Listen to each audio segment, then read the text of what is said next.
मैं इस वीडियो में इसलिए आना चाहती हूँ क्योंकि मुझे लगता है कि जलवायु परिवर्तन से जुड़ी अलग अलग भावनाओं के बारे में सबको पता होना चाहिए।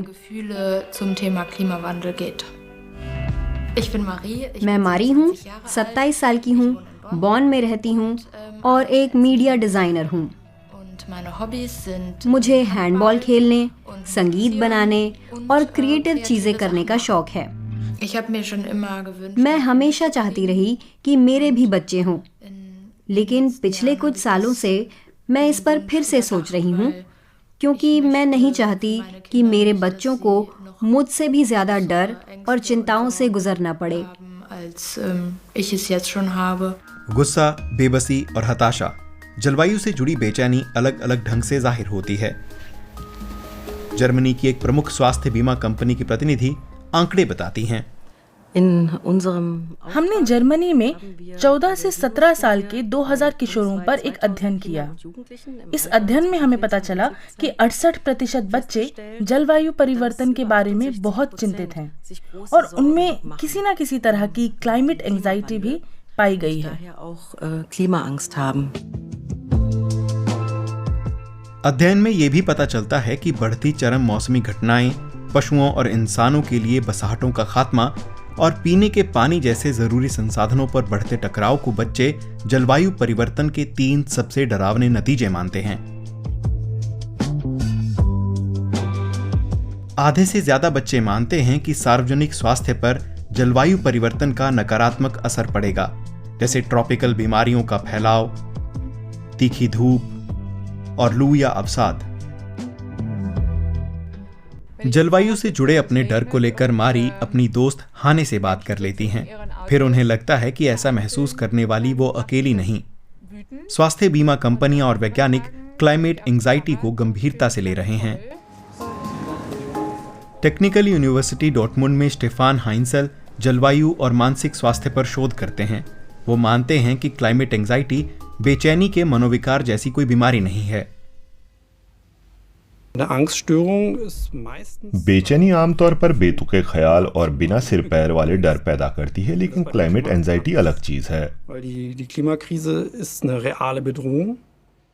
जलवायु संकट क्योंकि एक वास्तविक खतरा है, तो इसका मतलब जलवायु संकट से जुड़े डर बेकार नहीं, सही हैं। मौजूदा भविष्यवाणियां बताती हैं कि सदी के अंत तक 2.7 डिग्री सेल्सियस या उससे ज्यादा गर्मी देखने को मिलेगी। 2000 के दौर में पैदा हुए लोग जलवायु के ऐसे प्रचंड नतीजों का अनुभव करेंगे ही।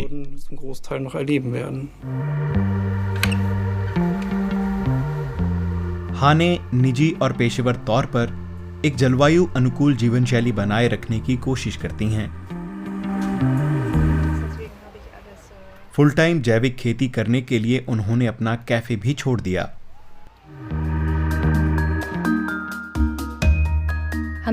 हाने मुझसे ज्यादा दृढ़ है। क्या अपनी भावनाओं के साथ मैं भी ऐसी हो सकती हूँ? ज्यादा क्लाइमेट फ्रेंडली ढंग से जीऊं, कम से कम में काम चला लूं, सोच समझकर खरीदारी करूं। लेकिन मुझे ऐसी बड़ी कुर्बानियां देना मुश्किल लगता है। जब ऑनलाइन कोई पैंट्स का जोड़ा देखती हूं तो खरीदने का मन करता है, जबकि मुझे पता है कि ये खपत जलवायु के लिए अच्छी नहीं है।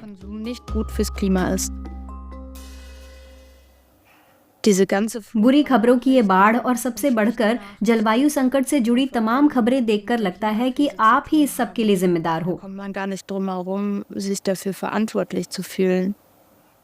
और फिर मैं खुद से पूछती हूँ, एक व्यक्ति के तौर पर मैं क्या कर सकती हूँ और मेरे किए से कोई असर भी होगा?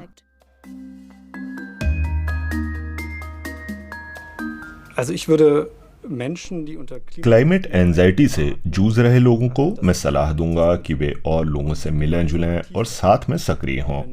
अगर आपको लगता है कि साथ मिलकर आप कुछ हासिल कर सकते हैं, तो आपके जहन में इसका सकारात्मक असर पड़ता है, क्योंकि तब आप खुद को इतना लाचार महसूस नहीं करते। शायद यही वो भावना है जो लोगों पर सबसे ज्यादा असर डालती है, एक किस्म की मायूसी या बेबसी। कार के बदले साइकिल। भले ही मारी अपनी दोस्त जितनी निरंतरता के साथ अपनी जिंदगी में बदलाव नहीं कर पाती, फिर भी अपने रोज के कामों को भरसक क्लाइमेट फ्रेंडली रखने की कोशिश कर रही हैं। वो फुर्सत के पल जीने पर ज्यादा ध्यान देने लगी हैं, जिससे उन्हें जलवायु से जुड़े अपने डरों से निपटने में ज्यादा सामर्थ्य मिलता है। मुझे उम्मीद है कि बहुत से लोग इस वीडियो को देखकर जलवायु से जुड़े अपने डर के बारे में खुलकर बात करने के लिए प्रेरित होंगे। मुझे इससे काफ़ी मदद मिली। मुझे लगता है ये बड़ा ज़रूरी है, क्योंकि इस बारे में बात करने के बाद ही हम साथ मिलकर कुछ बदल पाएंगे।